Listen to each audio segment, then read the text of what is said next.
निबंध कैसे लिखा जाता है? एक विषय पर अपने विचार प्रकट करना ही निबंध कहलाता है। निबंध का क्या मतलब होता है कि हमें कोई विषय पता है और उस विषय के बारे में हमें जितनी भी जानकारी है उस जानकारी को शब्दों में प्रकट करना ही निबंध कहलाता है। अब हमारे पास विषय है गाय। ये गाय। अब इस विषय पे गाय के ऊपर हमें लिखना है निबंध। तो आइए पढ़ते हैं।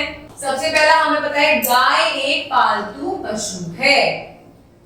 हम अब गाय के बारे में लिख सकते हैं कि गाय के 4 पैर होते हैं, इसके 2 सींग, एक लंबी पूंछ भी होती है। हमने क्या बताया? गाय के बारे में बताया कि गाय कैसी दिखती है। गाय एक शाकाहारी पशु है। हमने ये भी बताया कि गाय मांस मच्छी नहीं खाती, वो एक शुद्ध शाकाहारी पशु है। क्या खाती है ये? घास खाती है। इसे गौ माता भी कहकर पुकारते हैं क्योंकि ये हमें नॉलेज है, हमें इंफॉर्मेशन है, हम जानते हैं कि गाय को हम गौ माता भी कहते हैं। गाय के दूध से दही, मक्खन, पनीर आदि अनेक प्रकार की चीजें प्राप्त होती हैं। गाय को देवता के समान पूजा जाता है, इसीलिए तो हमें इसे गौ माता कहते हैं। और ये कैसा पशु है? पूजनीय पशु है। तो हमें गाय के विषय में जितना भी पता है वो हमें सेंटेंसेस के द्वारा, वाक्य के द्वारा हर पॉइंट्स में लिखना है। उसे ही हम क्या कहते हैं? निबंध लिखना कहते हैं। गाय के दूध द्वारा ही अनेक चीजें बनती हैं, जैसे दही, मक्खन, पनीर, घी, बहुत चीजें। गाय हमारे लिए बहुत लाभदायक पशु है।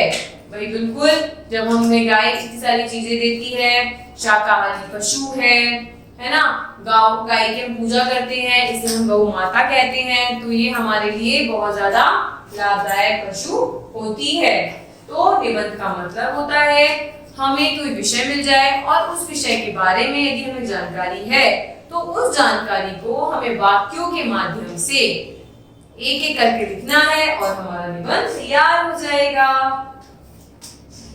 नेक्स्ट पढ़ते हैं मेरी माँ। मेरी माँ के बारे में तो कोई जानकारी की भी जरूरत नहीं है। आप सब अपनी मम्मी को बहुत प्यार करते हैं और अपनी मम्मी के बारे में तो आप पूरी बुक भी लिख सकते हैं। तो 10 लाइन्स की तो बहुत बड़ी बात है ही नहीं। तो चलिए माँ के बारे में पढ़ते हैं। मेरी माँ मेरी बहुत देखभाल करती है। वे सदा मुस्कुराती रहती हैं। घर का सारा काम बहुत खुशी खुशी करती हैं। आपकी मम्मी भी करती होंगी। वह पढ़ाई में मेरी सहायता करती हैं।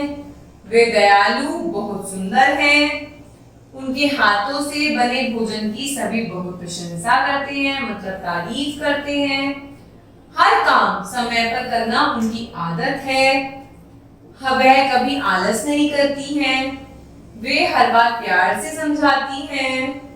हम सब उनका बहुत आदर करते हैं। तो इस तरीके से इस निबंध में एक बच्चे ने अपनी माँ के बारे में लिखा है कि किस तरीके से वो अपनी माँ को बहुत प्यार करता है, उसकी माँ का व्यवहार कैसा है, उसकी माँ उसकी सहायता करती है, उसकी माँ खाना बहुत अच्छा बनाती है, किस तरीके से वो अपने कामों को पूरा करती हैं।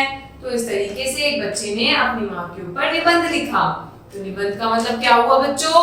अपनी सूचना को, किसी भी विषय के बारे में यदि आपको इंफॉर्मेशन है तो उसे आप किस तरीके से वाक्यों में बदलकर एक निबंध बनाते हो। धन्यवाद।